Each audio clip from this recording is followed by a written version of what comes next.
this here. Yeah, just jump in whenever you're ready. Okay. Well, good afternoon. Thanks for having me. It's always good to be back here with the KW team. For those of you who don't know me, I'm Kevin Gillen, and I'll be your economist this afternoon. I'm a professor at Drexel in the business school, and one of the things I do there is produce a regular report on the state of the cities and regional housing market, among other things. And I've been asked to come in today to update you guys on where the market's at and, more importantly, where it's going to be. So my understanding is we have an hour. Is that right? Yeah. Okay, good. I'm happy to stay as long as you want for Q&A, but I'd ask, unless there's a very technical question of something you don't understand, I do this all the time, so most questions I'm able to anticipate. I ask that you hold questions till the end, and then, like I said, I'm happy to stay in the chat as long as you have questions or want to talk. Fair enough? Yeah. Okay, so let's jump into it. So, what I'm going to start with is sort of the 30,000-foot view of what's driving the housing market on the demand side and on the supply side.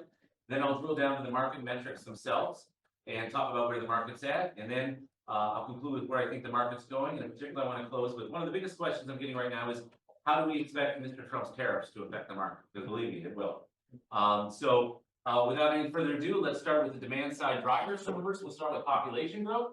You show me a market that's growing population, I'll generally show you a robust housing market. This chart here shows cumulative population growth for the 5 biggest metropolitan areas here in the Northeast Mid-Atlantic corridor. MSA is metropolitan statistical area. That means a city plus its suburbs. Okay, so Philadelphia is the blue line right here. So this is Philly plus the suburban counties surrounding Philly. Purple is Washington, D.C. Orange is just Philadelphia County, where we are right now, just the city of Philadelphia. Yellow is Baltimore, and then gray is New York. So this shows cumulative population growth ever since 2000. You can see the dips in population, slight dips that occurred during the Great Recession. Here's the effects of COVID right here. And here's Philadelphia County right here. We, along with New York, are the only major metropolitan area that has not recovered from the population loss that has occurred during COVID. So you can see we were gaining in population, not by a great amount. You see the big growth has been in Washington, D.C. over the last 25 years. We peaked right before COVID in 2020, and we are still recovering, trying to recover our losses since then. So not great news there, but like I said, unlike the previous Great Recession right here, the COVID recession has actually had a longer lasting impact on urban population growth across metropolitan areas. So that's population growth. Now we'll look at job growth. Again, show me an area that's growing in jobs, and I'll generally show you an area that has a pretty robust housing market. So again, these are the same the lines for the same 5 metropolitan areas showing cumulative job growth going back to 1990. If you're wondering why those lines are so volatile, it's because job growth is measured monthly, whereas population growth is measured annually. So there's a lot of noise among jobs.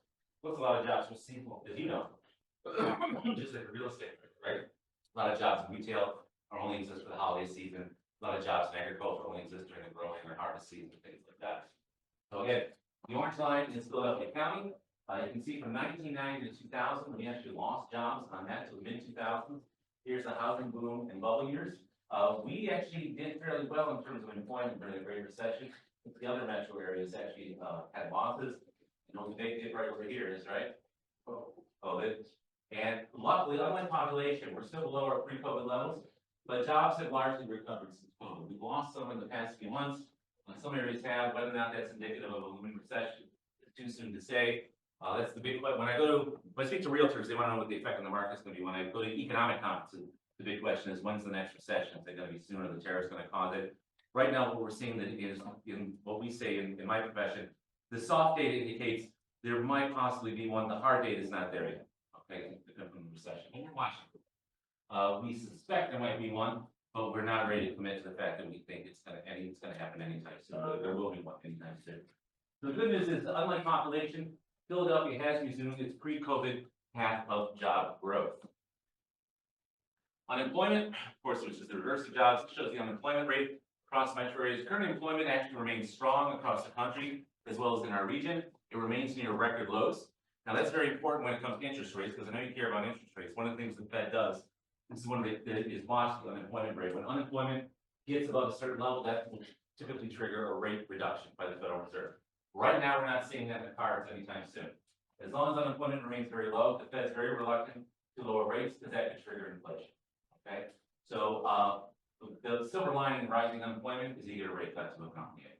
Right now, we're not seeing that. You see unemployment is near record, it's over close, hovering around just over 2%. And Philadelphia is right in the middle of that pack, around their counterparts here in the middle.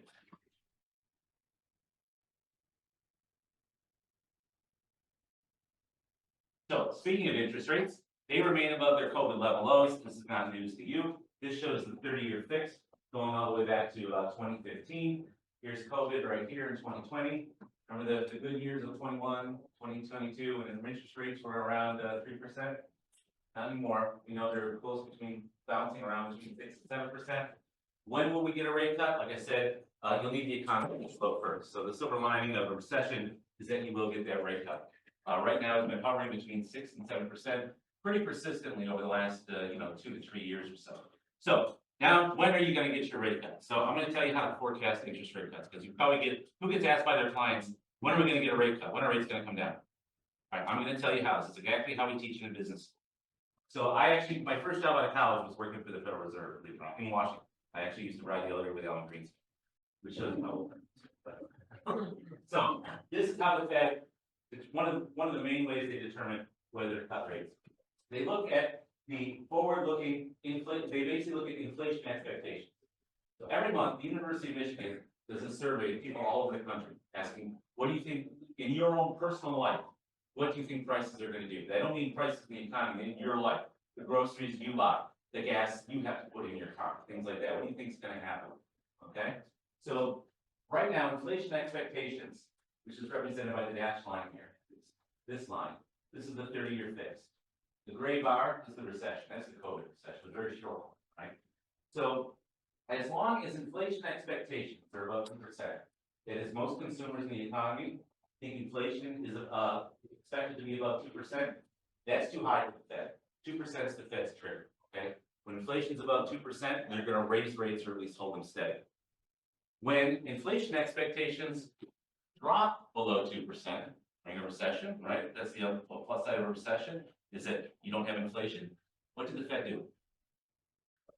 Cut rates. When inflation expectations rose above 2%, which is that gray bar, what did the Fed do? Held the line. And then when inflation expectations grew 3%, then what did the Fed do? Went up, right? So where are we now? We're about 3%. As long as that dashed line remains above that gray line, you're not going to get a rate cut, right? So you want to know when the Fed's going to cut rates, but this is all public data. You can just, you guys know Fred, ever heard of Fred, the St. Louis Federal Reserve Economic Database? It's online, just Google Fred, St. Louis Fred. It's basically a one-stop shop of all economic data collected by the federal government. And you can find both of these data series there. I created a chart on the website. It's free. So when clients ask you, when are we going to get a rate cut? Say, well, University of Michigan does this survey, and history has shown that when inflation expectations are above 2%, then the Federal Reserve tends to hold the line on interest rates or even raise them. When inflation expectations drop below 2%, that typically indicates a recession is looming, so the Fed will cut rates in order to either soften a recession or at least try to ward one off. See, it sounds just like an economist, just like an expert. So keep watching this, it's updated daily. You start to see that dotted line start to trend down, then you can expect the chances of a rate cut are coming. All right. Try to give you some actual use takeaways.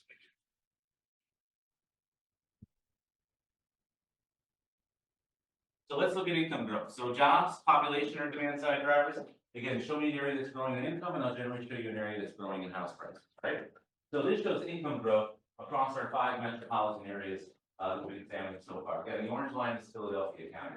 Do any of you think this is in the suburbs? I'm just wondering how much do you want to know about the suburban market? Someone raise your hand if you want to know about this. You do. Okay, good. Sometimes when I present the city offices, they just want to know about it. So again, the orange line is Philadelphia County, the blue line is the entire Philadelphia metro area. You can see we, among the major cities here in the Mid-Atlantic, we are the lowest income one. Probably no surprise. So what's Philadelphia's claim to fame among large U.S. cities? Not a good one. What? Cheap. Cheap. There's a certain statistic as well that's related to how cheap we are. We are America's poorest big city. You heard that phrase before? Mm-hmm. We have the highest poverty rate of any of the 10 largest cities in the U.S. 25% of our population. All right. Of course, the flip side of high poverty is low income, and that's what causes poverty, right? So you can see here, average hourly wage in Philadelphia County back in 2011 was about $23 an hour. Right now, we're about $33 an hour. But notice that we're the lowest of anyone, including the suburbs. Okay, probably no surprise. But again, that's one of the reasons we are so cheap and we are so affordable, despite concerns about how growing housing unaffordability. But I'll get to that. So we are still struggling to recover from COVID. In terms of our income growth, you see, we peaked in terms of wages, hourly wages. We were close to $35 an hour right after COVID, and we've actually dropped since. So despite the price of everything going up, actually hourly wages, the cost of labor, has actually gone down in Philadelphia relative to inflation. Right? Let's talk about consumer sentiment. How are people feeling, right? Because as you know, the housing market is not like other asset markets. People don't buy stocks or bonds, based upon just pure emotion or because they want to put a stock certificate on the wall. Well, people buy homes based upon emotion, how they react to the house. It's also as well as how they're feeling about their own personal futures. For most people, a home is the biggest purchase they're going to make in their lifetime. So when people are feeling good about the economy, feel good about committing to a large purchase or investment like a home, right? So let's talk about consumer sentiment. I talked about inflation expectations that the University of Michigan surveys consumers. They also survey people on consumer sentiment. They basically ask a very, very simple question. They say on a scale of 0 to 100, how good are you feeling about your own personal fortunes over the next 6 to 12 months? Okay, not what you think about the economy, just you personally. So any number over 50 means you're feeling fairly optimistic, or more people are feeling optimistic than pessimistic. Any number under 50 indicates more people are feeling pessimistic than optimistic. So here's 50 right about here. So what happened in 2020? Right. So there was a recession, we were quarantined. Remember all that? You guys couldn't even do showings. Remember those fun days? So consumer sentiment plummeted to close to about 45. It has not recovered to its pre-COVID levels. It is above 60. So people right now are feeling cautiously optimistic. So not bullish, but they're not bearish anyway. They are cautiously optimistic. From what I understand and from what I hear from other professionals like yourself, is that a lot of people are sort of in a holding pattern right now, due to rates, due to low inventories, where they would like to buy a house. And they're personally feeling okay about committing, but they're just still have a little bit of trepidation and feel the circumstances just aren't right. So they want to wait until there's more choice out there and financing is just more available and it's a bit cheap. Is that consistent with what you're seeing and feeling out there? Yeah. Well, you're not alone. I do this once a week. The past 2 weeks, I've been to Berkshire, I've been to Coldwell, and I've been to Proof Fox, and they're all in the same boat as you. So if you're struggling with these issues, I don't know how to fix them for you, but I can tell you you're not alone. It's not your fault. So if management's yelling at you about this stuff, say, no, it's the market, it's not us. All right, so since COVID, we've only, the consumer sentiment's only recovered about 1/3 of its loss since then. So we're still waiting to get back to those really bullish days prior to COVID. Another thing is home builder sentiment. So this is how home builders are. So you've heard of the NAHB, National Association of Home Builders. They do a similar survey every month to their members. I'm actually a member of the NAHB. And they ask the same question. On a scale of 0 to 100, how optimistic or pessimistic are you feeling about your own business? Okay. So these are all the contractors, the developers, the builders, the BIA here in Philadelphia, it's those guys, right? So the orange line is consumer sentiment, same thing that was on the previous chart. The blue line is home builder sentiment, and they break it up by region. So I'm just looking at home builder sentiment here in the Northeast, all right? So thought consumers got bearish during COVID. It's home builders. Hit an all-time low. It was down to about 17 or 18, right, at the depths of COVID. That's how bad it was. They rebounded, but as you can see, they're right at around 50. Okay, so they're right on the fence between optimistic and pessimistic. So consumers are slightly optimistic, but not by a big margin. Builders are right on the fence. So I do these presentations not just to realtors, but also to other industry players like the builders. And right now, if you had a few weeks ago, although I should say a month ago now, I like to ask people, so what's keeping you up at night? If you asked that of the builders a month ago, they would have said interest rates, particularly not the 30-year fixed, the interest rate that they borrow money. Because all real estate development is done with borrowed money, all serious real estate development. And basically they're what they call their capital stack, which is the sources of their capital, right? So you get a traditional loan, then you get some private equity, then maybe you get a construction loan and then a bridge loan. It's all stacked in terms of who has the first claim on the money when you actually start making money. Right now their capital stack is frozen up. If your project right now in Philadelphia, pretty much anywhere is not out of the ground, then chances are you're not going to put it out of the ground if rates come down. Basically, the credit markets, the money markets need to unlock. They're locked up right now, frozen. Okay, so they're sort of in a holding pattern right now. So they're not as, I've been doing this a while. They're not as bearish as they were right during the housing bubble years. I remember back then, like things started to collapse really fast, and they were worried about just surviving the Great Recession. They're not worried about that. Right now, they're just worried about, when are things going to improve. So they're basically in a holding pattern, and they're not really committing to any major big projects unless they're getting something like public funding or subsidies like that. So most of the building boom that you've seen, the cranes over the city, all the new apartments that have gone up, most of that right now is being absorbed. If you're not out of the ground right now to build a new apartment building or convert one, chances are you won't be doing it anytime soon, at least until interest rates come down. Now, when that's going to happen, I showed you one of the ways to predict that's going to happen. So builders right now, basically on the fence. Right? So that's the demand side. Let's look at the supply side. So the big one on the supply side is construction. So this is the cost of labor in construction, in home building, okay? That's the orange line. It's basically an index of wages that the federal government tracks. And then for comparison, I've got CPI, the Consumer Price Index, that's inflation, okay? So I'm basically comparing the cost of construction labor to inflation over time. As you can see, up until COVID, 2020, they track each other pretty close. Here in Philadelphia, most construction is done with union wages. But by contract, their wages are indexed to inflation. That's why the two lines track each other. Notice what's happened since COVID. Wages have diverged somewhat since inflation. They've been rising faster than inflation. One of the biggest reasons is demographic. A lot of the skilled trades are older guys and they're aging out. They're retiring, okay? And there's not enough young people to replace them. Young people historically have not been attracted to the trades. That's actually changing now because college has become so expensive. And, with college debt being so onerous, and with a college degree, unfortunately, not being as worth as much as it used to be, I think primarily because so many majors just don't have any market value. I mean, a degree in accounting is always going to have some value. You want to get a degree in post-colonial, feminist literature? Go for it. I don't know how employable you're going to be, except as a professor of post-colonial feminist literature. Right? It's like a self-perpetuating circle. So that's one of the reasons that young people are starting to become attracted to trades again. The trade's been heavily recruiting, by the way, for young people. And by the way, I should point out, as you probably know here in Philadelphia, the trades, despite being a firm pillar of the Democrat Party, have not been the most, shall we say, racially enlightened organizations, particularly with the skilled trades. I don't mean the laborers. I mean the plumbers, the electricians, the carpenters, where the real wages are, the good wages, have been historically owned and clothed, basically been a private club for white guys, particularly ethnic white guys, Irish. I mean, I'm from a trades family. My father was in construction. I know they're like the Irish mafia. But now they know that they need more tradespeople, and plus they know they've gotten pressure from our officials, particularly our elected officials from the minority communities. I mean, Mayor Parker, various council members saying, guys, you're getting public money to build these projects. The public has to benefit. So you really got to, you heard the word diversity. You guys got to walk the walk. You can't just talk the talk.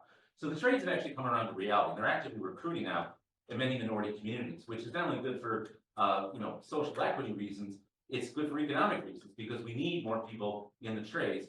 Plus, for a lot of young people that grew up in disadvantaged or underprivileged backgrounds, they don't want to go to college. But you go and get an apprenticeship, you're already earning $30 an hour by age 20. Right, then you become a journeyman. By the time you become a master plumber, a master electrician, you're making $85, $90 an hour, and then time and a half with overtime, which is where you make your real money. So, by the time you're in your 30s, you could be making six figures. So the trades are a great path to the middle class for those that just aren't interested in a traditional office job or, a traditional book learning college education. So they become much more enlightened on this subject, and that's a good thing, not only for our housing market, because if we can, the more labor people we have in the trades, the less wage inflation will rise, right? Because the supply of labor is there. It's also, I think, good socially and politically. But that's labor costs.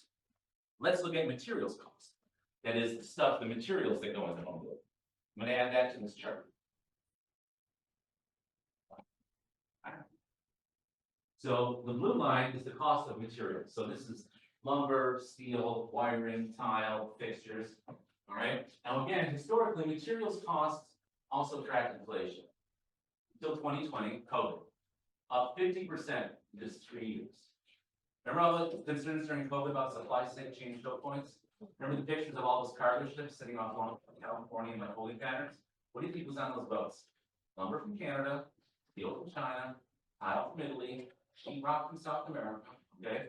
Most of the materials that actually go into building a home in Philly are sourced, the raw materials anywhere are sourced elsewhere. They might be assembled into something else here. You know, they'll make the cabinets here in the US, but the wood will come from Canada, so forth and so on.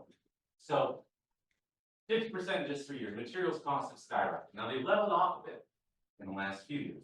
You can see materials costs right now are still well above where they were prior to COVID. And this has been a big issue with the builders, is managing the supply chain choke points. It's not only the cost of materials gone up, but the time it takes to get those materials to your job site has also gone up. Well, like I said, all real estate development is done with borrowed money.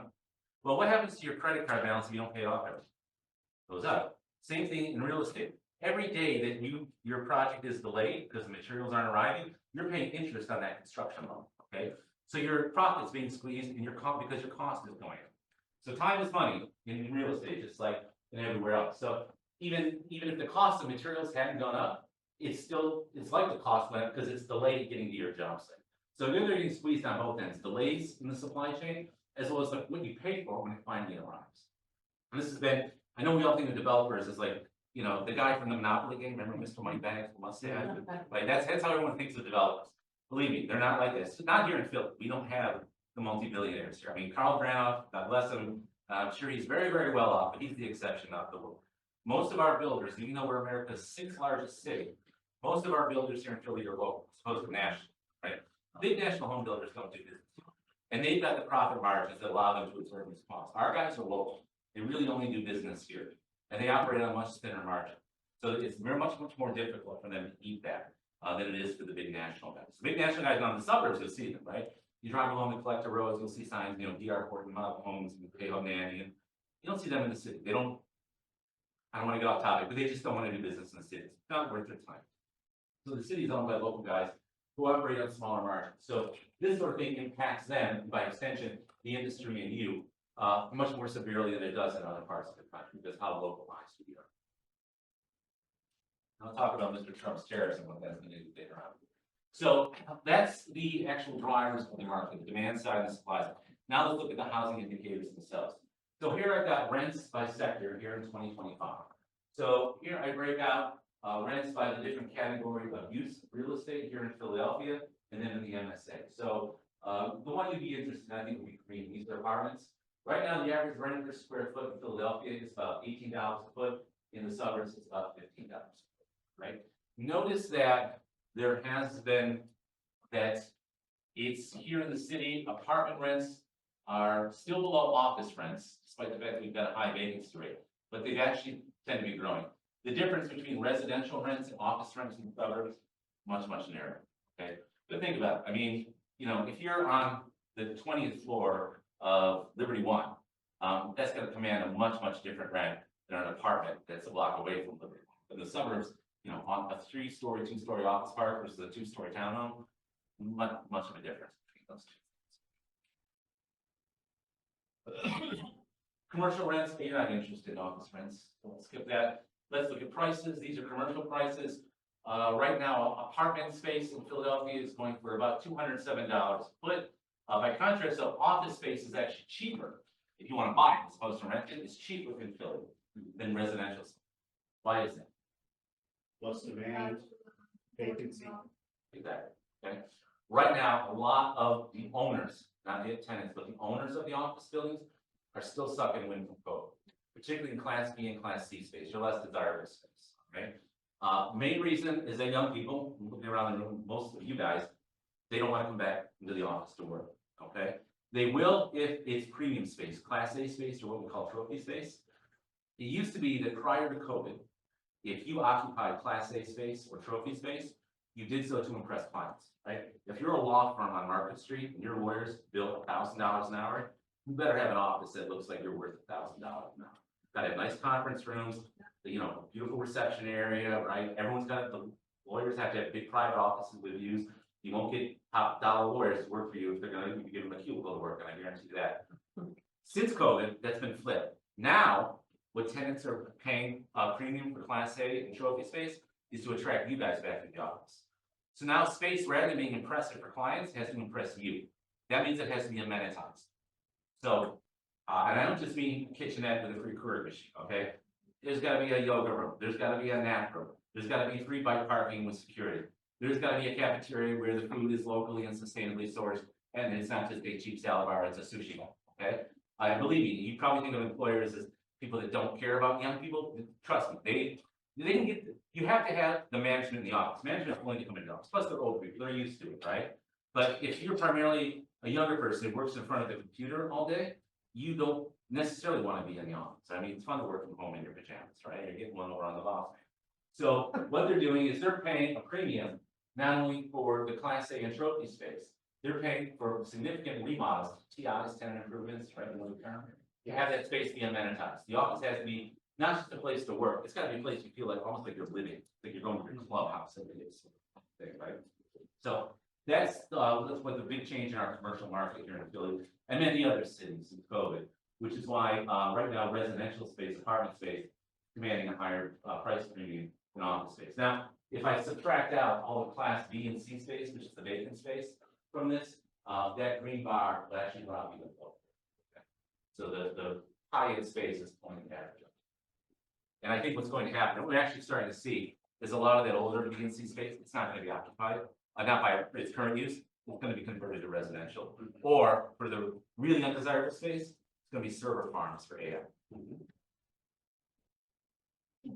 So if you want to get ahead of that, find a warehouse in like the Calumet district, buy that, and then, try to find someone that wants to lease it to be a server farm.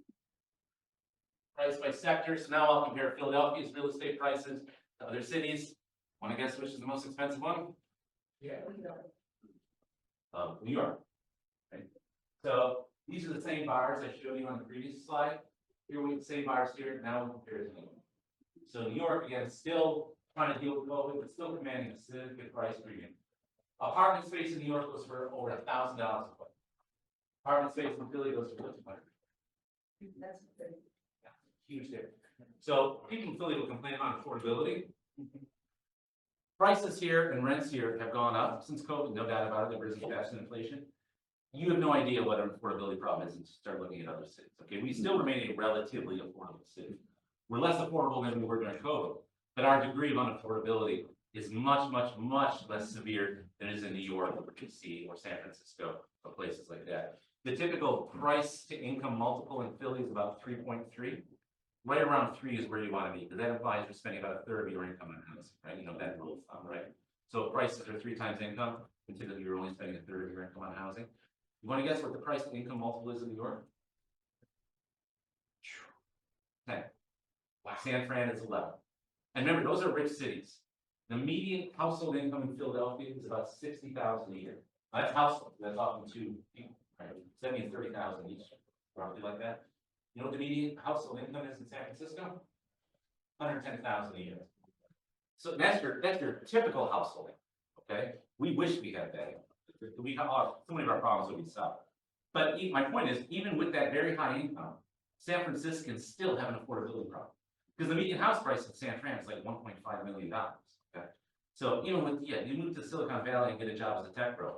But suddenly, guess what? Your mortgage payment or your rent just skyrocketed as well. So it's actually eating up a bigger percent of your income than you could just say.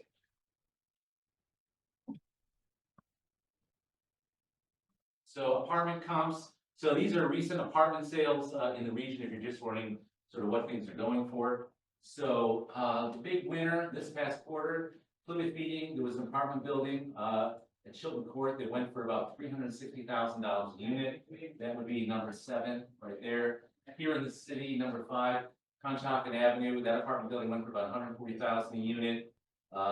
This one, number 2, Bryn Mawr Avenue, went for about $220,000 a unit. Average price of an apartment unit in Philly is about $197,000.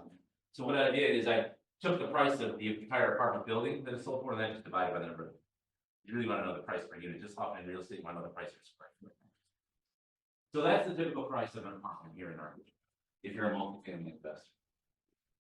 We'll skip off the comps. So let's look at rents by county. So rents have jumped substantially since COVID. I mentioned affordability. Let's dive into that right now. So this chart shows median rents by every county here in the Philadelphia MSA. So the red line is Philadelphia County. The green lines are the South Jersey counties. We're gonna make this available, guys, so you don't have to take pictures. We're gonna put the recording on YouTube, right? So, the purple line is Newcastle County, Delaware, and then just for context, this is the consumer price index, that's inflation. So I'm comparing rents to inflation, right? 2020, cool. So again, prior to COVID, rents, there was differences in rent levels across the region, no surprise. But over time, they generally track inflation. What's happened since COVID? Rents have grown faster than inflation. See how the dashed line here is sort of like right in the middle? Now it's dropping. Okay, everyone's growing faster than inflation. I don't see how this slopes. So rents, when people complain about affordability, that's what they're talking about. Yeah. So I know inflation has gone up in the economy. We all know that the past 5 years. But rents have gone up by even more than inflation. So when you hear Jamie Gaultier and other council members saying we've got an affordability crisis in Philly, this is what they're talking about. This is what they'll cite. Rents have not only risen significantly, they've risen faster than inflation.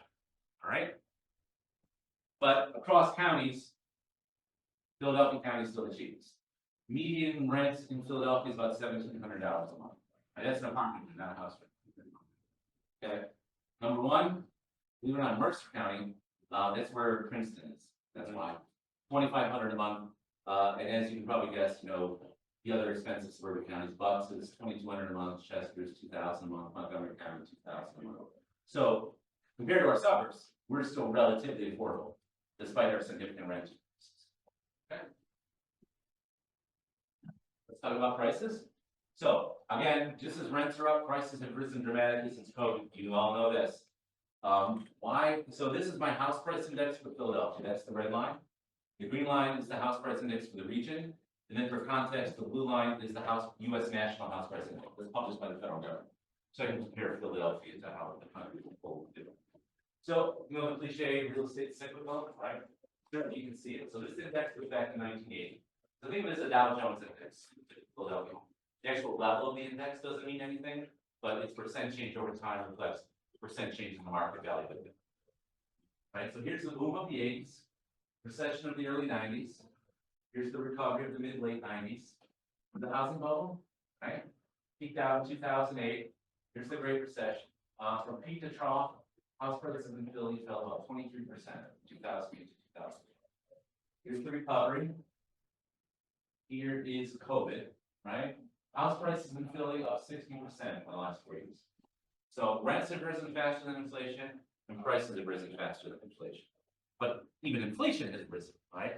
So this is what gets people all worked up when talking about housing affordability. But again, when you place us in context compared to other cities, or even just our suburbs, we still remain a relatively important. Again, emphasis on relative. Right? So what's been driving the increase in house prices? There's basically three fingers to that triangle, three sharp edges. So low interest rates, right? When interest rates go down, and interest rates, as I like to tell my students when I teach, the best way to think about interest rates is the price of money. More formally, it's the price of credit. But think of it as the price of money, right? We got to borrow money, interest rates, which pay out, it's the price of money. So when interest rates go down, the price of money goes down. That means there's more cash in the economy that pumps prices up, right? Low inventories, you also know this one, low supply. So when demand and supply, when supply of something goes down, what happens to price? Yeah. It's up, right? That's practically economy. And third, the shift of working from home, that's the demand side here. So you know, I've taken people out of the office sector and I put them into apartments and houses. So I've increased the remember I showed population growth, growing population, I showed this growing price. Well, I don't necessarily need to grow in population, but if I shift population from the commercial sector to the residential sector, you can expect prices in the residential sector to go up and prices and rents in the commercial sector go down, which is what's happening during COVID, right? You correctly teach an economics class, not the learn.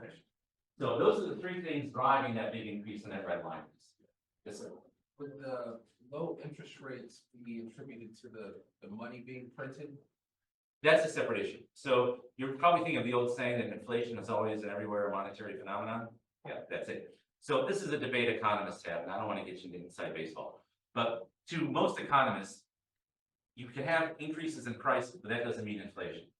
Inflation, to most economists, means basically the government's printing too much money or interest rates are too low. It's made money too cheap. Okay, so as we say, you have too many dollar bills chasing too few goods, right? That's what typically happens in many third world countries. They want to, boost their economy to get things going, so they fire up the printing presses. And what happens in many of these countries? I mean, prices are stupid ridiculous. I mean, if you look at how prices are denominated in places like, in countries in Asia or Africa, I mean, a loaf of bread will be like thousands of something of whatever that currency is, because they just have, unfortunately, a very big history of inflation. In the U.S., we've generally been pretty good. The Federal Reserve made mention that people live on inflation, but President Biden passed the Inflation Reduction Act. It actually increased inflation because it basically increased government spending, which put more cash in the economy. It's not a matter, but the other thing that can cause price increases, but whether or not an economist would consider inflation is different. Tariffs being the big one. We know the tariffs, you tax something that's coming into the country, so you jack up the price, well, prices of things are going to go up. Showed you materials that cost, right? But economists will say the price of it's higher, that doesn't count as inflation. That's an argument we have in our own little tribe, but I don't want to get off there. The prices are up. So that's what's been driving the big increase in house prices over the last 5 years. So those three factors: the price of money, low supply, and high demand. So let's break it out by county. So this shows house price indices by county for every county in our region. Again, the red line there is Philadelphia County, the same as the red list, the same red line on the previous slide. And then the green lines to the Jersey counties, the blue lines to the Pennsylvania counties, purple to the state counties. So again, just like in rents, Philadelphia still has the lowest house prices in the region, despite the fact that they've been up significantly since COVID. Median house price right now in Philly is about $250,000. Now, if you told me that prior to COVID, we would hit that number, I would believe. Well, no one really saw COVID. So again, house prices and rents are up. But again, by our own historical standards, they're up significantly. But when compared to other cities, or even other counties in our region, we are still the relatively affordable city or county. It's by contrast, Chester County has the highest price. Median house price, Chester County is $435,000, Bucks $425,000. A lot of that is New York money. Okay. But they still have their New York job and consider New York income. But but what is a $3 million home in Greenwich, Connecticut? It's a $1 million home. Scott, right? Okay, so speaking of geography, so let's look at how prices vary spatially. I should go how they've been moving through time. I'll look at how they vary across space. So this shows every house price in our region in Q4. I just finished Q1. I can't update the slide deck though, but it's not different. So these are all home sales in our region in Q4, all right? And each sale is color coded by its price per square foot. So remember your stats class in college, the bell curve, right? So I take the distribution of price per square foot and I look at it and I chop it up into fifths, right? So 20% of all home sales fall in each category. And then I apply what's called a temperature coloring. So the cool colors are the relatively low price home sales and the warm colors are the relatively high price home sales. So for example, the bottom 20% of all home sales in our region, which went for a price point of $110 a foot or less, the dark blue dots. And you can see how this is very heavily correlated with income. Right? So where are the cheapest homes in our region? West Philly, considering suburbs of Eaton, Lansdowne, North Philly, Camden, Wilmington, Pottstown, Morristown, that's Trenton. Across counties, South Jersey, generally cheaper than Pennsylvania. It's more red, yellow dots in Pennsylvania than Jersey, right? And then if we look at the most expensive homes, which is the top 20%, those are the red dots. Those are homes that transact at a price point of $210 a foot more.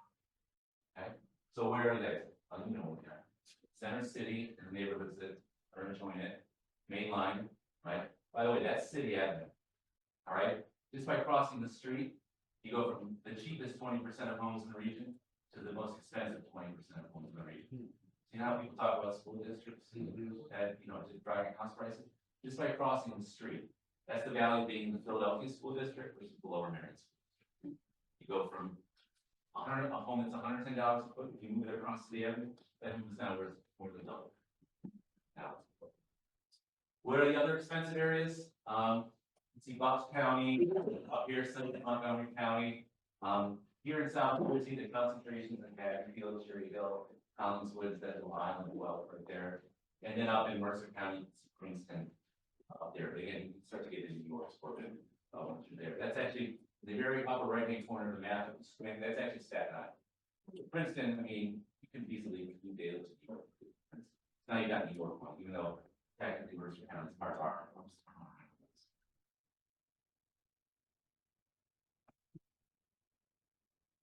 So that's prices. Let's look at sales. So you all know that since peak COVID, home sales have been trending down. Primarily, interest rates are up, supply is down, people are feeling sort of on the fence, but it's not terrible. So prices, much like sales, are very cyclical. This shows all home sales in the region going back to 2005. Here's the boom of the housing bubble years. Here's the Great Recession. Here's the COVID boom. And as you can see, when you come back, we dropped from peak COVID in 2021, 2022. The red line here is our quarterly average. In any given quarter, 18,000 homes change hands in our region. Okay, so we're hovering right about that average. So in terms of where the market is, it's not in a recession, not yet, but it's sort of back to sort of where it's going toward its long run mean. It's sort of in a holding pattern. There's a lot of people on the fence about things right now. So why home sales drop? The sales have been trending down for two reasons. For first-time home buyers, affordability has been a challenge. All right, prices have been rising faster than incomes, and interest rates are up, which is, of course, what the cost of borrowing money is at. So for first-time home buyers, affordability is the big hurdle. For move-up buyers, the big hurdle is the lock-in effect. So you know about this, right? So you own your existing home, but you borrowed it at a very low interest rate 10 years ago, right? So if you want to move up now, even though you may want to move up, you're now going to be paying a higher rate. So also inventories are down. So the selection of homes out there is down. So basically, you're going to go from moving, you're living in, say, a very affordable Range Rover, and now you're going to trade up to a very expensive Honda Accord. Does that make any sense? No. No. Same thing in housing. You're going to trade your really nice home that you got a low mortgage payment on to a home you didn't really want. The supply is so limited, and then you're going to get a higher mortgage payment along with it.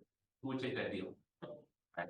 So a lot of the move-up buyers are sort of again in that holding pattern, but that's important even for the first-time buyers because the housing market, as you know, is like a chain of dominoes, right? You need every domino to tip, otherwise the whole market locks up. So if the middle buyers, the move-up buyers, stay in place, well, that domino doesn't tip, and that doesn't allow the first-time buyers to move up into that, right? So then the first-time buyers get locked down too. One of the anecdotes I've been hearing from a lot of realtors, please tell me if this is consistent with your experience, is that typically the older realtors that have been around for a while are seeing more cash assistance at closing from parents of the buyers than they ever saw before. What a lot of older parents are doing, basically near retirement or retirees, rather than waiting, leaving their kids their inheritance when they pass away in their will, is they're helping their kids buy their first home. And so they're just showing up at closing, saying, with the checkbook, saying, here, this is going to help with the down payment. These are kids now that are already, in their 30s, they're getting married, they're having kids. These are typically home buying events. Like you said, for these first-time home buyers, the big hurdle is the affordability, it's the down payment. They're making good incomes. They've had years to get their student debt paid off, get their credit ratings up. They're getting a mortgage loan. They just can't get the down payment. So the parents think, rather than say, hey, rather than waiting for mom and me to kick off, here's some cash right now. By the way, start building wealth, buy this home, start building wealth. And by the way, I noticed there's more than one bedroom in this home. So start you and your spouse start getting with the grandkids books, okay? That's what those extra bedrooms are for. We want to see it before we leave this point. So have you guys experienced any of this? Mm-hmm. Yeah. Absolutely. So let's look at $1 million sales. Everyone wants to know where the money's sitting, right? So these are all $1 million home sales in the last quarter here in Philadelphia. So no surprise to where they're strongly clustered, right? That's Rittenhouse Square, that's Washington Square, Queen Village. But what I'm starting to see more and more is spatial dispersion in $1 million sales. If I did this slide prior to COVID, you wouldn't see any $1 million home sales except here, and occasionally a few in Chestnut Hill, right? But notice how they're starting to spread out. We see them now in University City, West Philly, Fairmount, even Francisville, Northern Liberties, Fort Richmond, not Fort Richmond, Northern Liberties, Fishtown. There's one in Roxborough, starting to see them in Mount Airy. Again, not huge numbers, but I never saw them before. Never. I mean, these were still high-priced areas, but we're talking $700,000, $8,000 homes. Now we're seeing $1 million homes in those areas. So we are seeing sort of a spatial dispersion and sort of the wealth effect in home sales in the city. And part of that's being driven by the fact that as center cities become more and more unaffordable, even to relatively affluent people, they're the ones that are spreading out from center city and buying up the homes in Northern Liberties and bidding up the prices in places like that. You look at the region. These are all $1 million home sales in the region. and see where those are, right? Where's the big cluster? Main one. Main line, right? And this is Collinswood, Hatfield, New Jersey. Chester, Central Chester, Central Montgomery, Bucks County, Princeton up there, Lee's right there, all those red dots. One's in Central Bucks County. A lot of those are like converted, farmhouses and horse estates, places like that. And that's a lot of expatriate New Yorkers. Like I said, what is a $3 million home in Connecticut? It's a $1 million home in Bucks County. So they're moving here, buying those up and rehabbing them. And one of the reasons it makes it appealing is because right here is Trenton. And that's where New Jersey Transit and Amtrak are. This is actually only like a 15-minute commute. How about Amtrak and Trenton? 45 minutes later, you're in, Penn Station, Manhattan. So with the money they save on this home, as opposed to a home in Connecticut or Hudson Valley or Long Island, they'll just buy a pied a terre in Manhattan, it's a little studio, one bedroom. So you have to go to New York 2 nights a week, to work there. It still makes that lifestyle affordable. Makes sense. You get your really nice big home without the big ticket premium, but you still have money saved. It's a small place in the city, and that can be an investment too. Because New York real estate is New York real estate. Yes, sir. So why isn't the same true for DC? We're seeing what? People from DC moving here? Commute's too far. It's 2 hours on Amtrak. So if we were to get high-speed rail, we should, in theory, Oh, yeah, it's feasible. The main problem with that is that, if you've ever taken Amtrak, the slowest part is from Philly to Trenton, okay, because you gotta go through a lot of turns. Once you get past Trenton, it's a straight shot, picks up speed, right, and done. Going to DC, there's tons of twists and turns, so to straighten out that, in order to have high-speed rail, you have to go at high speeds. And trains don't like turns, that's when they slow down. So you have to straighten out that right of way.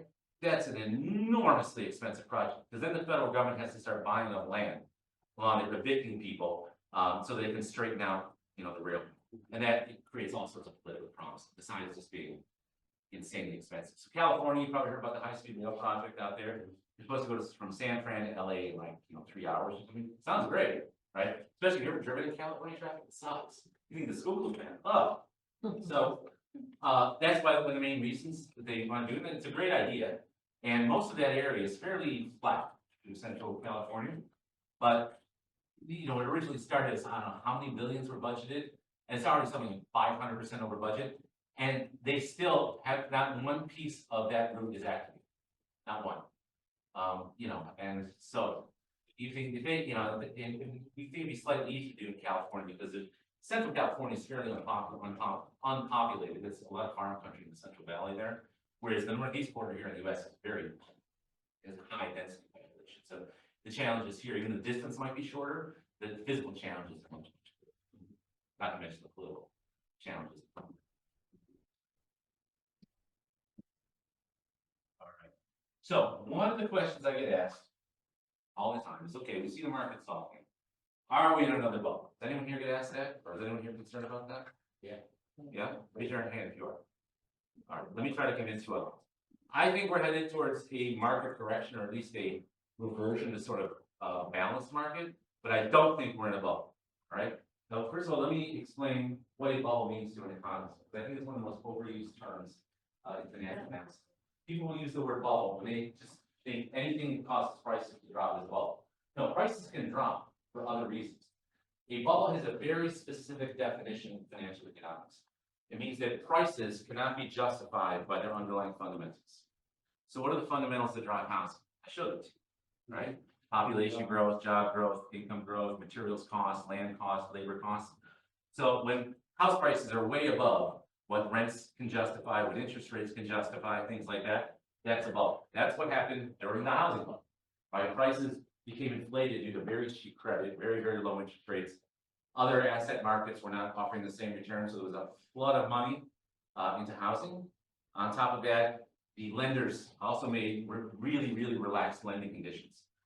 Historically in the US, as you well know, there's been a history of redlining and discrimination, both racial and gender, in mortgage lending. So the banking industry was under very heavy pressure to rectify that. Believe it or not, the Bush administration, a Republican, was one of the ones that leaned on the housing industry, the lending industry, to loosen up lending, to improve home ownership rate for lower income minorities. So the bank said, okay, well, the market's doing well, turn on the cash statements. As we used to say, during the housing bubble years, if you could fog up a mirror with your breath, you could get a mortgage. I had realtors telling me, people would come, to showings at a house, realtors would do showings before people had even pre-qualified for a mortgage. Because they knew they could get a mortgage like that. You can do it online, so when the internet, boom, gonna happen and all that. So would anyone here do a showing if a prospect was not pre-qualified? No. Why can't I waste your time with this loud, right? But no, we do it back then because it was no problem, okay? So since then, the lenders have learned their lesson. Underwriting criteria has improved substantially and become tighter since the housing bubble. That's one of the reasons I don't think we're above. So let me try to convince you that that's the case. With some actual numbers and data. So first of all, this is the U.S. mortgage delinquency rate over time, broken out by delinquency stats. Okay, so on the vertical, each bar represents the total percent of outstanding mortgages in the U.S. that are delinquent, and then each bar is broken up by how many days they are delinquent. So the really seriously delinquent guys, the ones on top, the blues and the grays, they're at least 120 days delinquent. Okay. And these are existing outstanding mortgages, not old. The ones that are only slightly delinquent are the red and pink guys down here. They're only 30 to 60 days later. So notice how back in 06, delinquencies started to rise. Okay, remember the bubble burst in 08.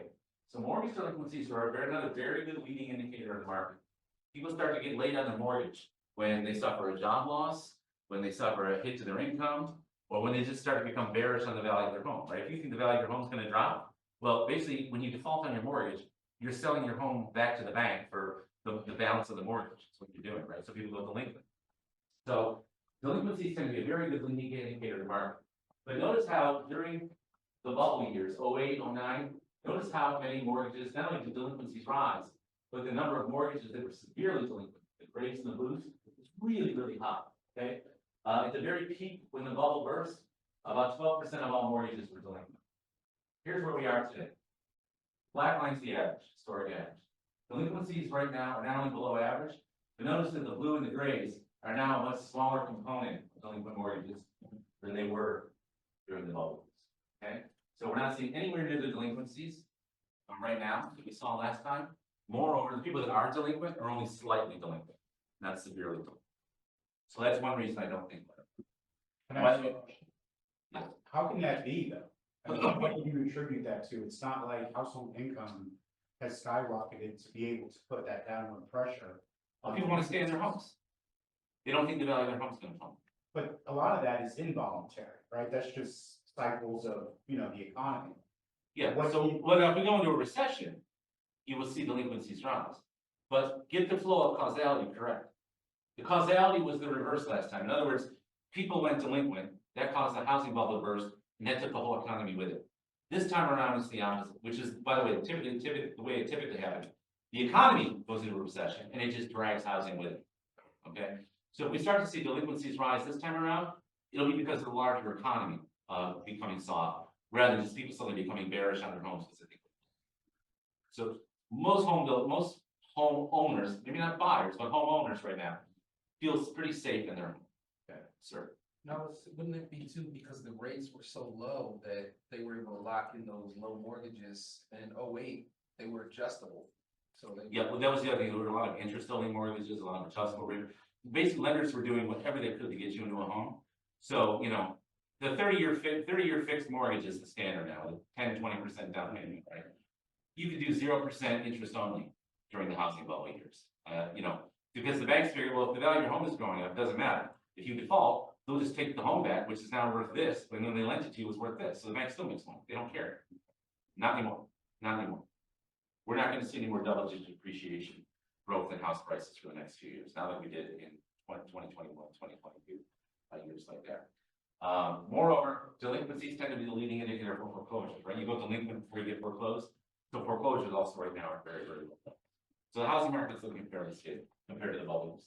Another reason I don't think it's a bubble is that borrowers right now are much more credible. Remember I said you could, during the bubble years and the aughts, the 2000s, you could fog up a mirror, you had a policy, get a mortgage, not anymore. So this breaks out the total amount of mortgage, the total dollar amount of mortgage lending in the US, broken out by credit score, okay? So the vertical axis is dollars. So this is the total dollar amount of all outstanding mortgages in the US. And then it's broken out by credit score, okay? So again, the blues and the grays are the good guys, actually, Okay, these are people with very high credit scores of 720 or more. 720 is pretty good credit score. So notice that during the bubble years, the percent of borrowers with low credit scores is very high. See how the reds and the pinks are a big percent each borrower, right? Because lending is very, very loose. Anyone can get a mortgage. Again, the lenders learned their lesson. So the post-COVID boom. So yeah, we had another huge surge in mortgage lending in 2021, 2022. But now, most mortgage lending is dominated by people with very good credit scores, right? So the people are not only much safer in their homes and that they've done more equity, they're feeling pretty safe in their homes. They're also much, much more creditworthy borrowers. So they've got a bigger equity cushion because their house price has gone up, but they've also got a better income cushion as well. That's why their credit scores so high. They pay their bills every day. Okay. So you've got basically much more, home buyers right now are in a much more stable financial condition personally than they were during the housing bubble. Okay. So it would take something really, really severe to get them to default or to not, to make their credit scores plummet and suddenly they just don't care anymore about their credit scores, so they're going to default on their mortgage. Because if you've got a really high credit score, what's the best way you can instantly ruin it? Go bankrupt or default on your mortgage, right? And most people, once you earn a good credit score, you don't want to give that. So another reason is that I just mentioned equity. People have much more equity in their homes now, and that's a cushion against dropping house prices, right? So this shows the loan to value ratio for all outstanding mortgages in the US. So it's the ratio of the total dollar amount of mortgage debt outstanding to the total dollar value of homes that money is borrowed against. So high numbers of this are bad, right? It means people are at risk. They have very little equity in their homes. So back during the Great Recession, 2013, which is as far back as the data goes, the average loan to value ratio in the US was 70%, meaning that people only had about 30% equity cushion in their home. Okay. Remember I said house prices in Philly dropped about 23%. Well, when house prices drop by more than that, that's when you're suddenly underwater on your home, right? So if you've got 30% equity in your home, and house prices fall by more than 30%, you're suddenly underwater. Even if your income is fine, all right? Because now you owe more money on your home than the home is worth. So people have a very strong incentive to default because you're throwing money away in your house. So your credit score is going to take a hit, right? But if house prices are going to plunge by 50%, it's still, you're going to lose, the hit you'll take on your credit rating is still less than the money you lose by continuing to pay for home, right? So get rid of the home, just sell it back to the bank by defaulting, let it be the bank's problem.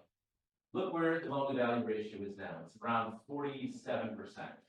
That means house prices would have to fall by 53% before most homeowners in the US go underwater. That's a huge plunge. Remember, house prices in Philly fell 23%. We would need double that to get to where we were during the housing bubble years. So people, bottom line here is people are not nearly at risk right now as they were during the housing bubble years. All right.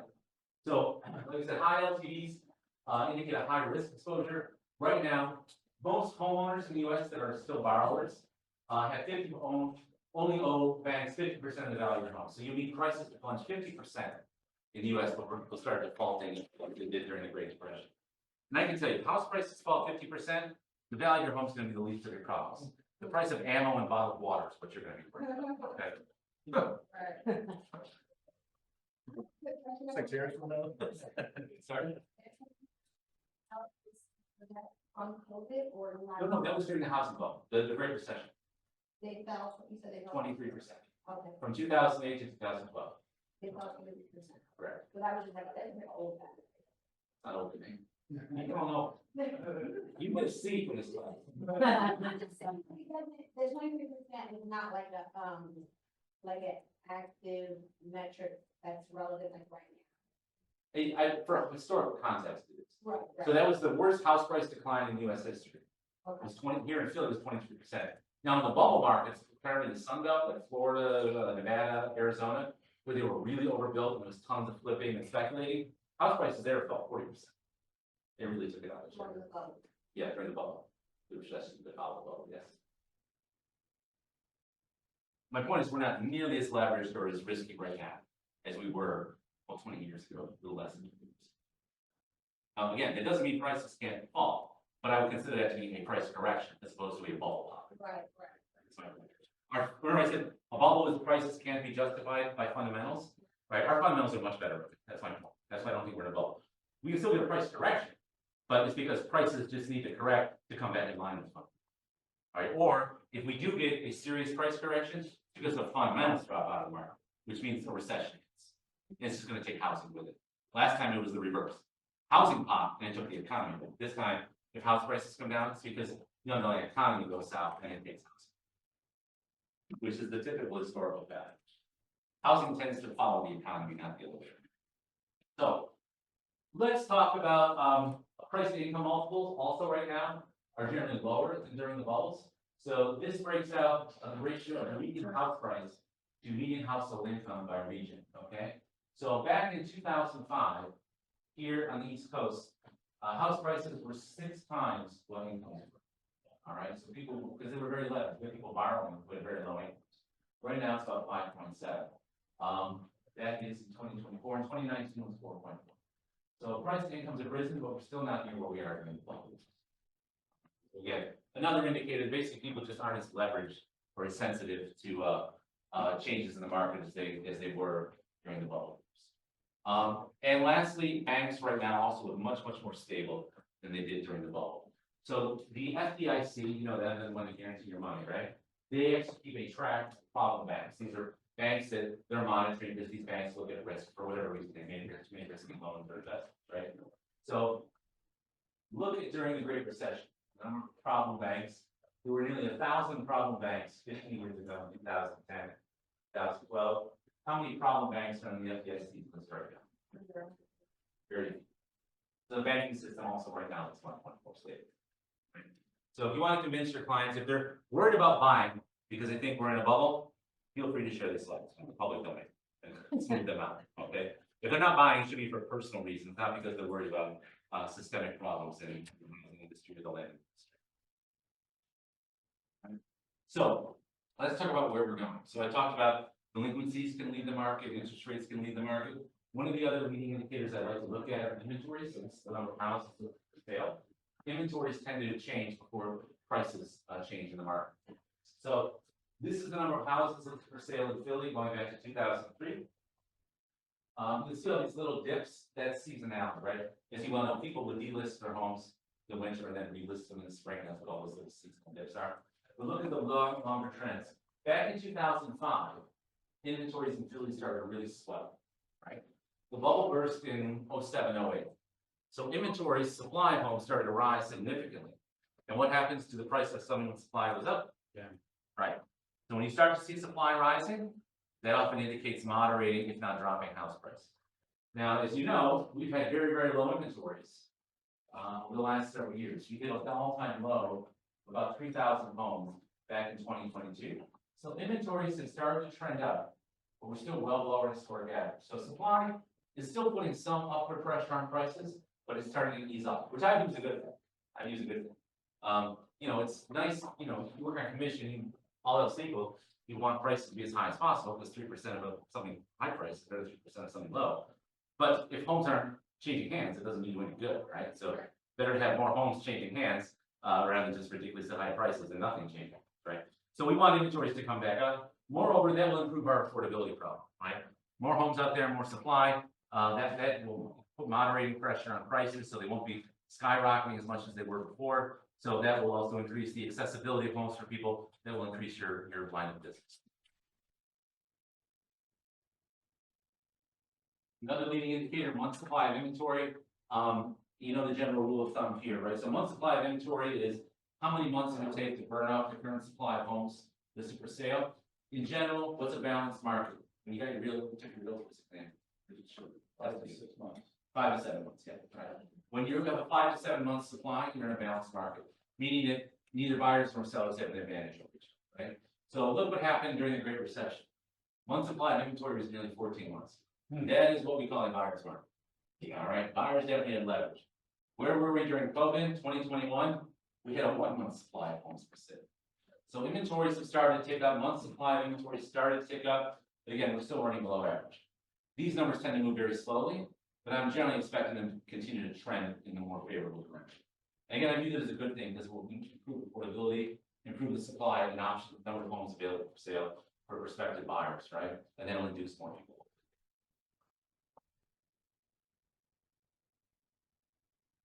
Residential units approved. So let's talk about something else here on the supply side. So And this is also a good leading indicator of the market. So this shows the number of new housing units in Philadelphia that have been approved. All right, LNI has issued the building permit for them, okay? So the purple component is the number of single-family homes in the city, and the green component is the number of multifamily units in the city, okay? Prior to 2000, Philadelphia was building, or at least approving, about 100 new housing units per year. City of 1.6 million, okay? 100 new units per year. Then in 2000, it started to pick up. What happened in 2000? That's big, right?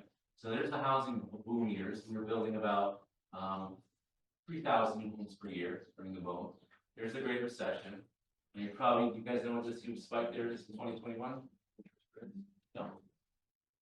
It's changes the abatement. So city council basically cut the value of the abatement in half. So it used to be 10 years, basically like no taxes on the structure. Now, only year one is no taxes, then it's 90%, year two, 80%, right? So it fades down. So basically cut the value of abatement in half. So this is every developer in the city rushing to City Hall on New Year's Eve 2021 to get their building permit approved before the changes took effect. As long as you had your approval from LNI before midnight on 2022, then you, even if your project is not finished 2 years later, you still get the full abatement, okay? So this is not the number of new housing units being built. This just means the number of new housing units that have been approved by the city. Many of these will never happen, okay?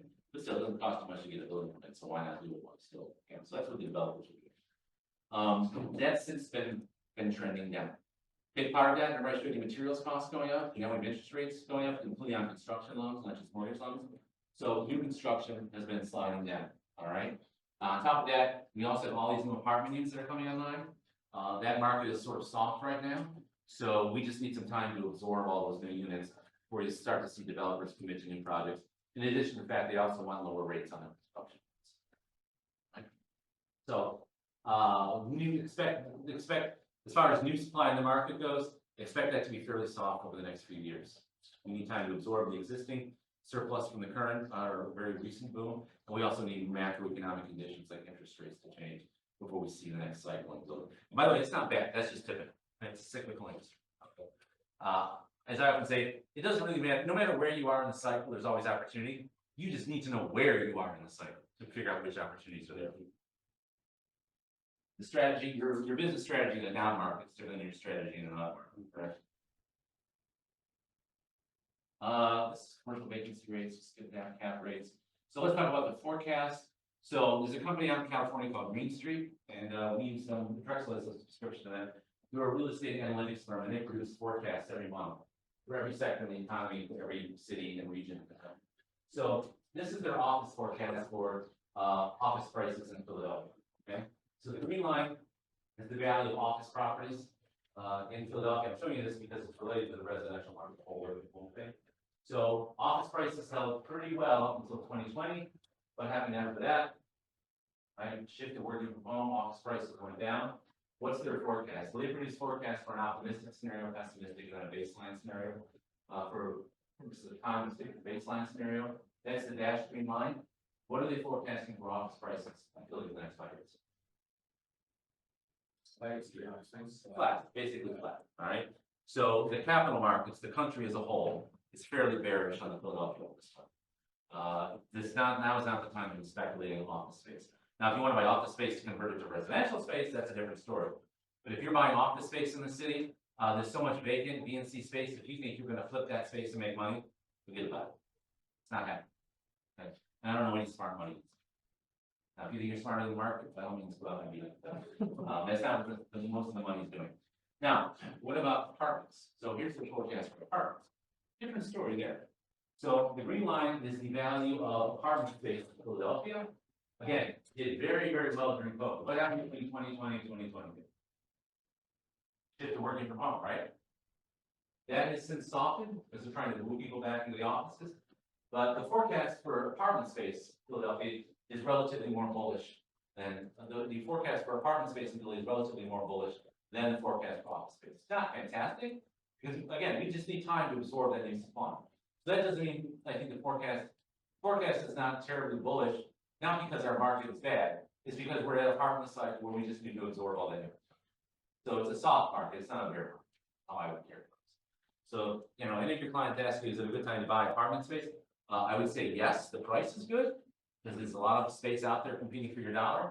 But if you're expecting to flip it, like you could off a single family home during the bubble and make a quick buck in a year or two, my answer is no, right? Again, there's just it's a good time to buy in terms of the price we'll pay now. But if you think you're gonna flip it for a high price tomorrow, no, not happening. At least, again, unless you find a real value in a particular, micro submarket somewhere or something like that, a niche opportunity. So what about house prices? That's apartment prices. So this is Zillow. You all know them. They produce a 1-year forecast for every major metropolitan market in the country. So this line here is my Philadelphia house price index, and then I just appended Zillow's 1-year forecast to it. So right now, Zillow is forecasting that house prices in Philly, when I produce the slide, is predicting they're going to go up 1.6% over the next 12 months. Now, this is their forecast from this past winter. I've since updated.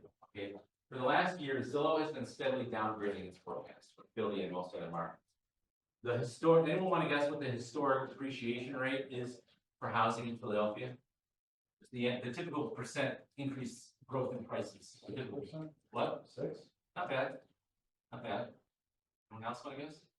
In other words, if you just bought a random home in Philly, you paid cash, sat on it for a year and sold it, no taxes, no debt. 3, yeah. I would say 4.5. Just for a comparison, the stock market returns about 7 to 8%. Bond market returns about 3%.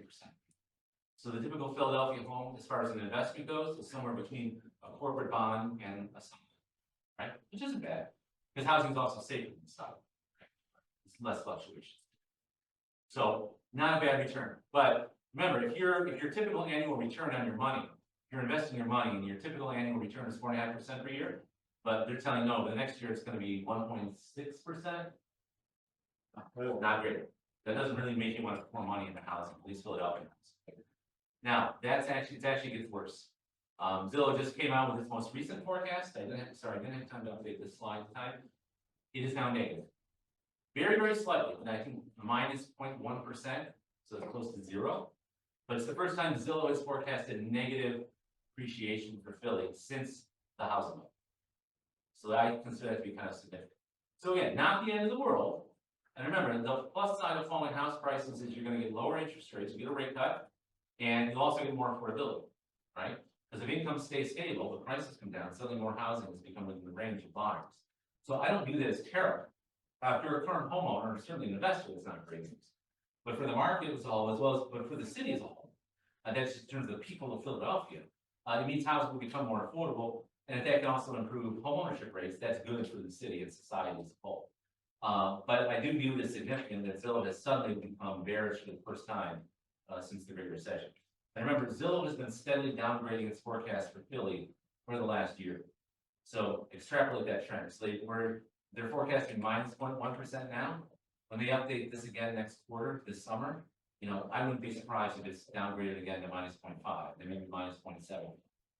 I don't see minus 23%, which is what we saw during the bubble. But again, the market is returning to what I would call a correction, as opposed to certainly not an outright collapse like we saw before. And there are some pluses to that correction. So, do we want to do tariffs, or do you want to just jump into Q&A and who wants to do tariffs? Yeah.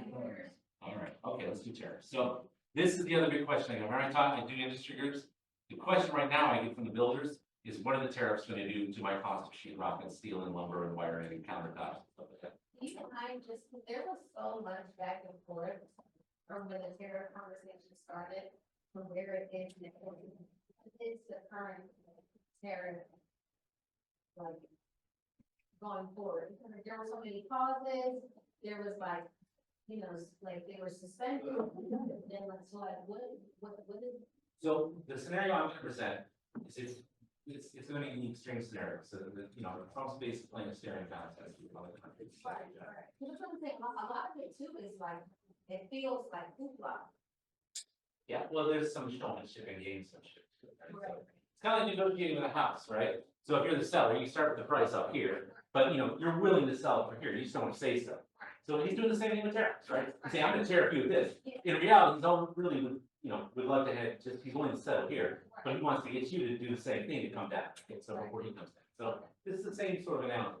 Now, how that's going to play out Then you're asking me, ask me to predict what the economy is gonna do, what markets, housing are gonna do, is toughen up.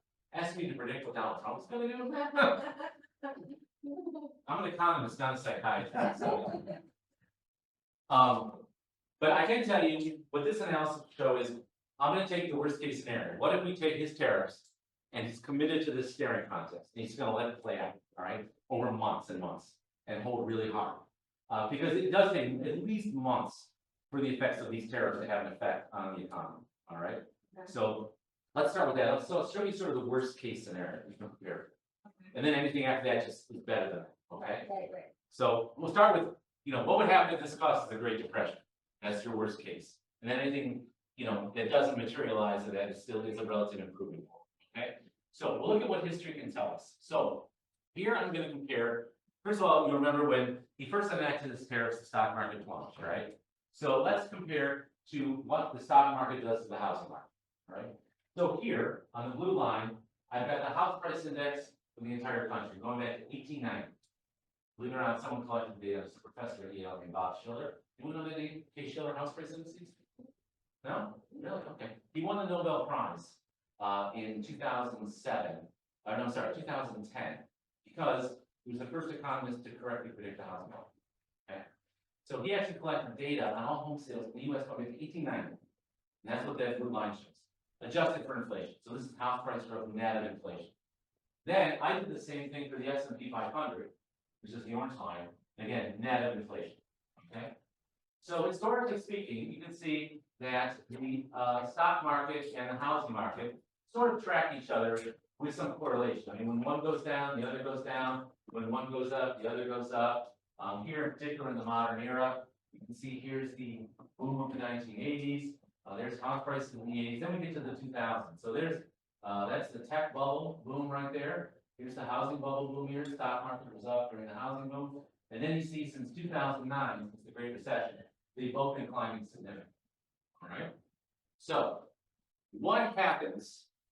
Basically, if you compute the correlation between them, you get a number called 0.88. It's a correlation coefficient. Anyone know what that number means? That means for every A multiplier. what? It's a multiplier. Right. So for every 1 unit that one of those indices grows, the other one moves in the same direction by 0.88. In other words, say the stock market goes up by 1%, house prices go up by 0.88%. So a little less than 1%, but that's a strong correlation, 0.88. Remember, 1 is a perfect correlation. Okay. So the stock market and the housing market are correlated. And one of the biggest reasons is what economists call the wealth effect. So when the stock market goes up, you're wealthier. Do you feel more inclined to make a big commitment to a home purchase when you have more money or when you have less money? When you have more money. Plus, if the stock market's up, it generally means the economy is doing pretty well, right? So that also improves consumer sentiment. I'm not sure the consumer sentiment chart. Right. So people are just feeling good about their own personal financial circumstances. So stock market's up, housing market tends to be up, and vice versa. Okay. So let's see what the past can tell us about the future. So has anyone here ever heard of the Smoot-Hawley Tariff Act of 1930? You have. Okay. So this has been cited quite a bit since Mr. Trump imposed the tariffs. So Mr. Smoot and Mr. Hawley were two senators back in 1930. Remember from history, the stock market crash in 1929, the precipitated the Great Depression?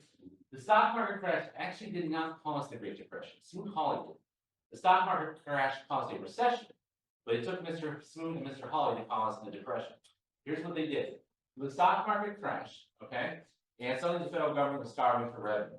Now back in 1930, the government relied much more heavily on tariff revenue than it did on the income tax revenue, okay? Remember, this is before computers, so tracking people's income was really hard.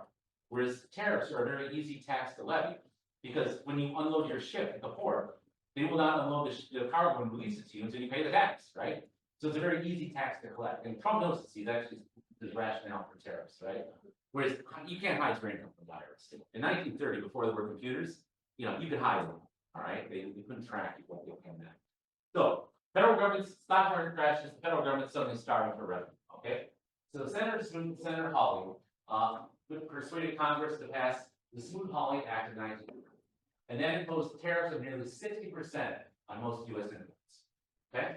At the time, Henry Ford called it an economic stupidity. Most of the business community was against it, just like many of them are against President Trump's tariffs right now. Okay, So what effect did this have on the market? Right, so this shows average tariff rates in the United States going all the way back to 1820, okay?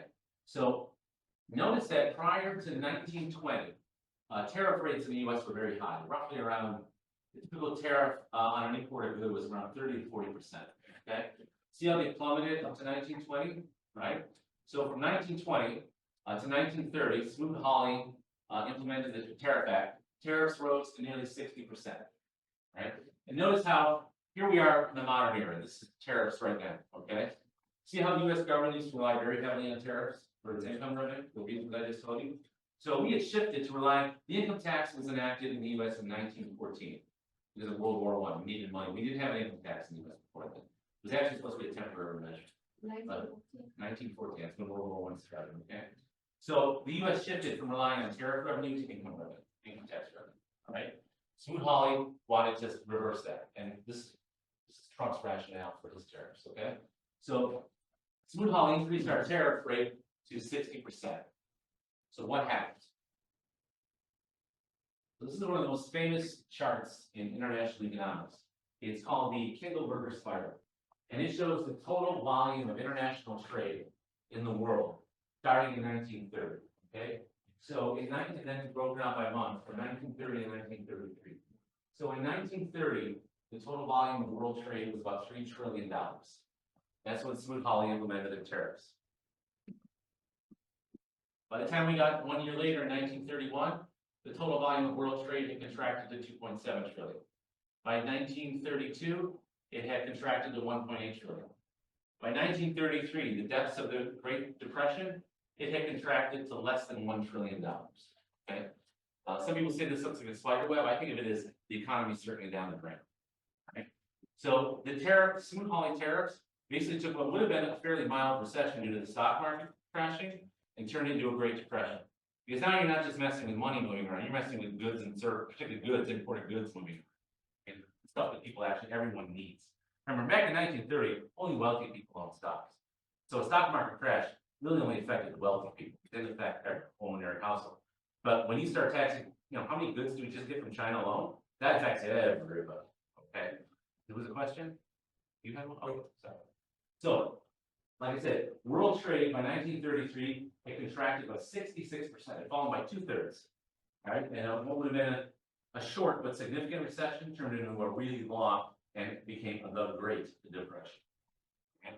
So, what if the same thing would have happened today? We saw the same contraction in world trade. So, this is the impact of the Smoot-Hawley Act on the stock market. So, this shows the S&P 500 since 1930. So, the Smoot-Hawley Act passed the House. It caused the stock market to fall even further. In 1934, Smoot-Hawley lost re-election. Everyone knew they caused the Great Depression. And then finally, Franklin Roosevelt started to ease back a bit on the tariffs, and the stock market started to recover. Okay? So the history has an example here as to what's going on right now. So unemployment during the Great Depression hit 25%. Like I said, what would become a recession became the Great Depression. So what would happen? What if the same thing happens today? What if we took the decline in the stock market and looked at what would happen to the housing market based on what happened back in the 1930s? So let's look at what happened during the Great Recession. So during the Great Recession, like I said, house prices in the country fell by an average of 36%. We got off easy here in Florida. House prices only fell by 23%. S&P 500 fell by 51%. Well, I know what the correlation coefficient is. It's 0.88, right? So what if we see the same decline in the stock market now caused by the tariffs? What will it mean for the housing market?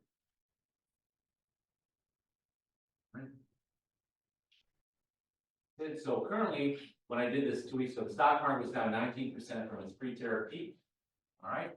So based upon that drop in the stock market, we could imply we can expect house prices to drop 16.5%. Now that does not mean 16.5% in the next few months or even the next year. That means over the course of the cycle. So that'd be over several years. So that's not good. Remember, we fell 23% during the Great Recession in our own lifetimes. Maybe you weren't working then, but a lot of people were. So, and remember, we got off fairly easy until the Great Recession compared to the Sun. Okay, so we would see a significant correction in house prices. It's not good, but it's not the end of the world either. Okay, so I'm not trying to defend his tariffs. I'm just trying to put a number on what we can expect. So it definitely would make you more bearish about the market, but we're not talking end of the world bearish, or run for the hills catastrophe. Yes, But don't we want some sort of like dramatic correction? And the only reason why I'm asking is because one of the only things that was the most like post-COVID that was like just like that through so much. Thing I noticed is when they notice, or at least I look at it like, when there's a problem and prices raise, it seems that they very rarely ever go back to where they were, even close to where they were. So I guess the two questions I'm trying to ask, the thing that really shocked me and kind of pissed me off the most was that gap in the cost for supplies, like construction supplies, like it was really not, and I just don't, and I feel like that's mostly private, so I don't feel like that's gonna, like, why would, if they see people, I mean, it's been 2-3 years, it's not, like, you know what I mean, like, at least. no, they're not coming down, that's for sure. They're starting to level off. But remember, Trump's tariffs could double what happened just due to inflation during COVID. So materials prices rose, how much was it, 25%, I said? I think, no, you said something way more dramatic. I'm sorry, 50%? Yeah, it was, Yeah. I think it was 40 or 60. Okay, It was yeah, hot, okay, you're right. It was very hot. So you can expect to see materials prices do the same thing, but I'm gonna get to that. You're very good, you're seeing where I'm going with this. You want to come up here and do this? I do this all the time, I get tired of it. Faster. So first of all, let's just focus on house prices, okay? So suppose Trump sticks to his guns. What's the worst case scenario for house prices? Declines of 16.5%. Now I want to emphasize that that's less than during the Great Recession. And it's also going to take place, and I'm measuring peak to trough. I'm not saying 16.5% over the next year. That would be over several years. So this is assuming, I mean, Trump is really going to be obstinate about it, being diplomatic. Okay. So that's your worst case scenario, 16.5%. Now that's house prices. That doesn't mean other bad things can't happen. I'm not going to get to that in a second, particularly materials. Okay. And again, that's based upon history. Going here. All right. So that's during the Great Recession. Now, if we go to the Great Depression, what Smoot-Hawley did, we look at what house prices did based upon the plunge in the stock market. Now the scenario gets much worse. Now it's the price decline of 36%. So that's more than the Great Recession, and that's really bad. That's really, really bad. Okay. So that's nearly twice the decline of the housing bubbles burst. So in the short term, what that means, that 16.5%, that's the short-term effect of the tariffs. Longer term effect, based upon what they will do to other things in the economy, if it persists, peak to trough prices could drop 36%. Okay, so that's really, really severe. So if I don't think even he would want to take ownership of something like that, because now you're running into, the presidential reelection cycle in 2028. There's no way people are going to keep the Republicans in office. House prices drop 36%. No way. So materials costs. So this is the cost of imported building materials in the United States. All right. Again, this is published by the federal government. So on the upper left, I've got the import price of lumber, that's mostly from Canada. On the right, I've got the import price of steel, that's from China and Korea. Down here, I've got the import price of stone, plaster, cement, that's building materials. And here I've got the import price index of furniture, bedding, mats, all the stuff used to furnish a home. Right? Because most people, when they buy a home, they also have to go out and buy furniture, right? And rugs and stuff like that, right? And those are also imported. So notice this gray bar here. This is COVID, 2020. So what's happened to most of these since COVID? They're up, right? Okay. So now on top of that big increase that's happened to these materials costs, we're going to double that increase due to the tariffs. All right, that's what Trump's doing. Just because I know what percent rate of tariffs. Okay. This is what stresses the home builders out right here. Right? So let's compare Philadelphia's building costs versus the volume of new home construction.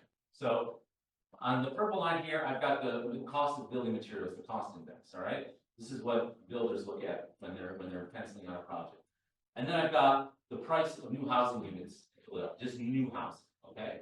So notice that since COVID, they move inversely. Meaning when one goes up, the other goes down, vice versa, which is what you'd expect, right? If building materials costs go up, you're not going to get new homes built, so that means existing homes are going to depreciate in value, they'll go down. But if materials costs go down, you're going to build lots of new homes. New homes are typically priced higher than existing homes, so the average price of homes goes up, right? You can see that's kind of like a scissors, right? One goes up, the other goes down. So the correlation between those two lines is 0.87. Again, a strong correlation. Number one is a perfect correlation. That means they move in perfect tandem with each other. All right.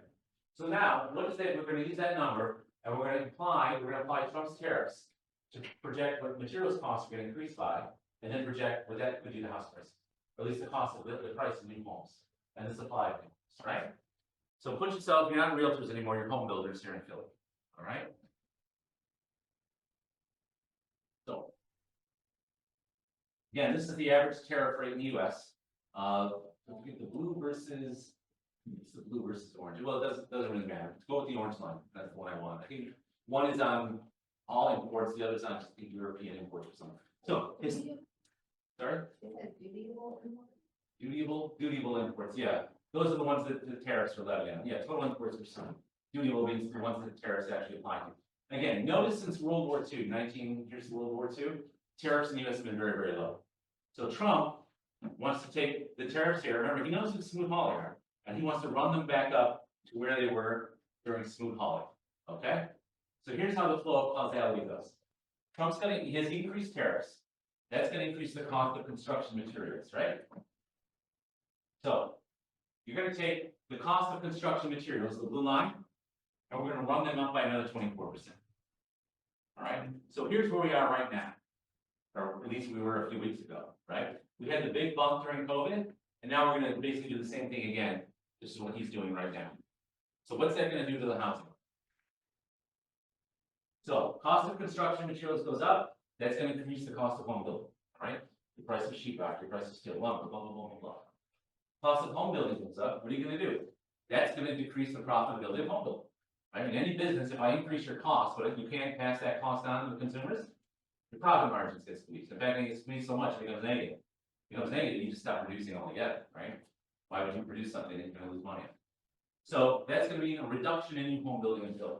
Now, as you all know, the price of a new home is typically always higher than the price of existing homes. If you have a choice between moving a new home, an existing home, or a new condo versus an old condo, which one do you want to move? Right, newer, because it's like a bigger commission, right, higher price. So, how much of a reduction in new home building can we expect? So I apply that correlation coefficient, right, to building permits in Philadelphia, and I get this. This is my forecast. Home building in Philly, the number of new units approved by the city, is going to plunge to where we are right now, about 4,000 new units per year, back to where we were in the 1990s, about 500 new units per year. Right, that's quite a reduction. So take the price of a new home, multiply times 3%. That's the total reduction in the pile of money that's out there for you guys to grab. All right, because there's so many fewer new homes out there for you guys to list and sell on the behalf of the builders.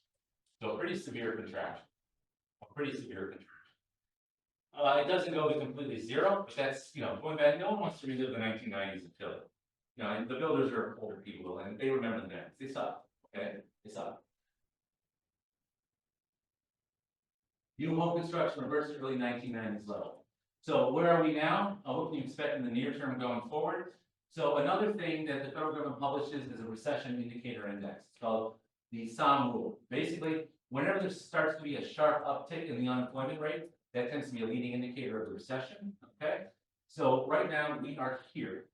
So see the recessions are the gray bars. See what happens to this index during each recession, see how it starts to go up. So whenever you start to see this blue line go up, you're typically going to go into a recession.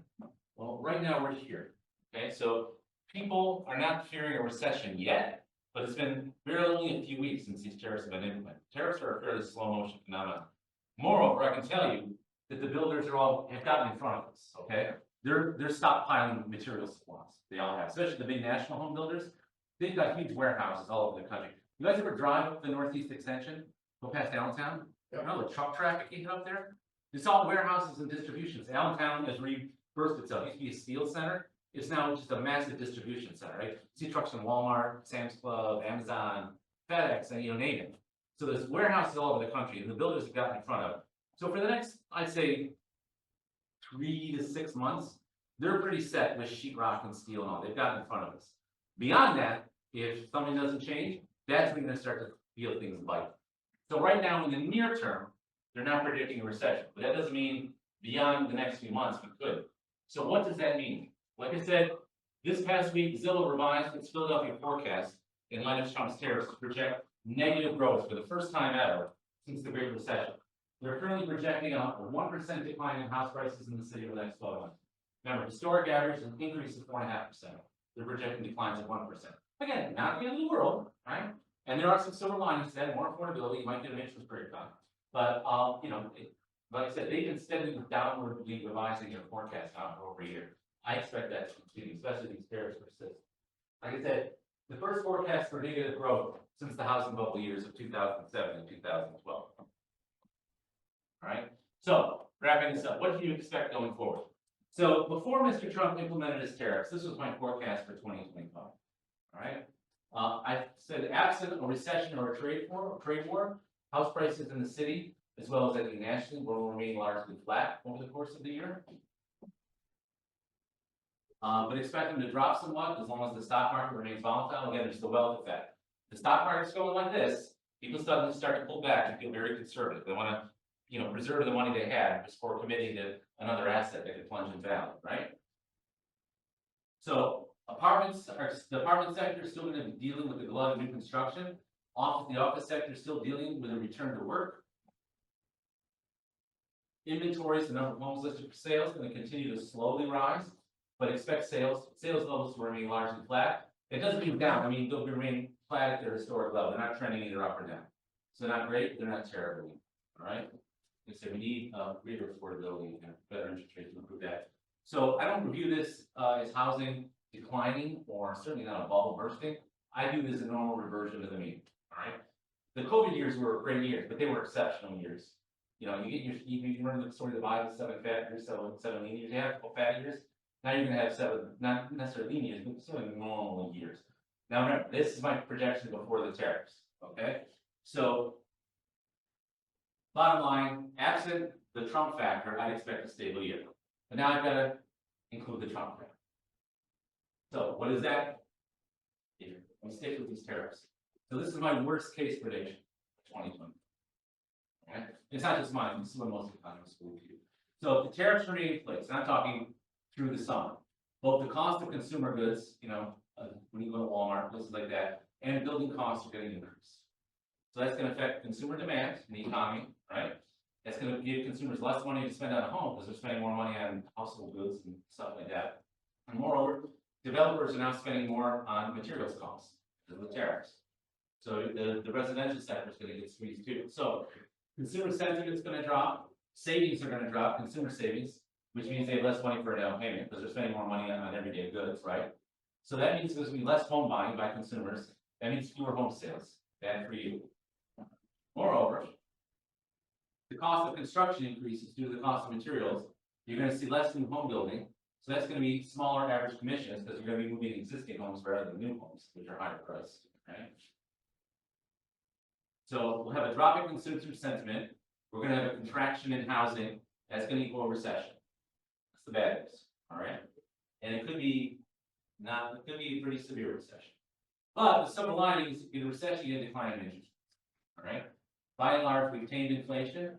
So if you get a recession, the Fed feels great. Remember, unemployment goes up. That should be the unemployment indicator. The Fed will suddenly feel comfortable about cutting rates. So that's your silver lining. So the question is, will the drop in rates be sufficient, which is the good thing, to offset the cost of a recession and the slump in the housing industry? That's the tough question, right? Because those two forces are working against each other. Bottom line, just pray for a speedy and successful conclusion straight in. That'd be the best thing on earth. And I don't just mean speedy, but successful. I would like to see other countries drop their tariffs as well. The reason that they were allowed to get away with it for so long was all the way back to World War II. Europe and Asia were saying, look, we got devastated by the war. We need these tariffs we need to grow our domestic producers back. They got bombed, they had the shit bombed out of them during the war. We need to rebuild, so they need protection. It's been nearly 100 years since World War II. So, okay, I mean, Trump does have a point here, I think, with these other people. There's no reason for Italy and Japan to have 60% tariffs on our exports. Yeah. So, I'm hoping he's right. I'm hoping he wins. And we're giving it Trump. Now, I'm a member of the Economist Party. People ask me, I'm a Democrat. I'm the Economist Party. I'll applaud whatever politician does the right thing. So if he wins this, and we get those tariffs dropped in the next few weeks, or even by summer, hey, I'll salute him. He won. But he's gambling with people's livelihoods in the economy here. If he persists in the staring contest and he didn't really plan properly, and we end up going into a really bad recession, well, then I'm not gonna school, in fact, I'm gonna criticize. That's my own personal feeling about it, right? So pray for not just a speedy conclusion, but a successful. That'd be the best scenario all around, because if it concludes and it's to our benefit, other countries got tariffs, we go back to an economic boom, we can play imitation, everything will be good. Well, I'm sure other problems will crop up, but they'll be different than the ones we have right now, right? So, here's the life plan. By age 35, pay off your student loan. By age 75, you can pay off your mortgage. Number 3, sell your house to care home fees, and then you die. Optimistic. Yes. So that's funny, no, thank you very much. Thank you. Thank you, yeah.